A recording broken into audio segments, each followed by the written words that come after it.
NEET का paper leak हो गया, लाखों बच्चों का भविष्य बर्बाद हो गया। भारत में हर साल पेपर लीक होता है। कभी इंजीनियरिंग का पेपर लीक होगा, कभी मेडिकल का पेपर लीक होता है, कभी बैंक का पेपर लीक होता है, कभी रेलवे का पेपर लीक होता है, कभी जो राज्य सरकार के द्वारा जो एग्ज़ाम होते हैं उसका पेपर लीक होता है, कभी केंद्र सरकार के द्वारा जो एग्ज़ाम होते हैं उसका पेपर लीक होता है। तो ऐसा कोई साल नहीं है जबकि भारत में 2-3 बार पेपर लीक नहीं होता। इसका मूल कारण है हमारा कानून महाघटिया है, और एक तो कानून घटिया, ऊपर से सज़ा होती नहीं है। ये नकल माफिया लाखों बच्चों का साल में भविष्य बर्बाद कर दे रहे हैं। केवल 2-4 बच्चों का नहीं, लाखों बच्चों का भविष्य बर्बाद करते हैं, और कई बार तो आत्महत्या भी करते हैं। अभी ये नीट का पेपर लीक हुआ है, एक बच्चा फ्रस्ट्रेट होकर आत्महत्या कर लिया।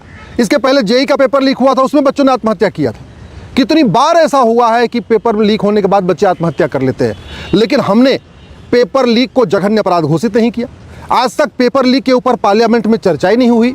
पेपर लीक करने वालों की 100% प्रॉपर्टी जब्त करने, नागरिकता खत्म करने, साल भर के अंदर इनको आजीवन कारावास देने के लिए कानून बनाने के ऊपर कभी विचार ही नहीं आया।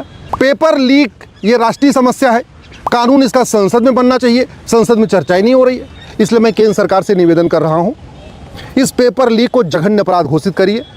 पेपर लीक कराने वालों का narco polygraph brain mapping test करने के लिए कानून बनाइए। पेपर लीक करने वालों को 1 साल के अंदर आजीवन कारावास देने के लिए कानून बनाइए, और पेपर लीक करने वालों की सिटीजनशिप खत्म करिए। जब तक कानून कठोर नहीं होगा और साल भर के अंदर दंड नहीं मिलेगा, कोई भी समस्या ठीक नहीं होगी।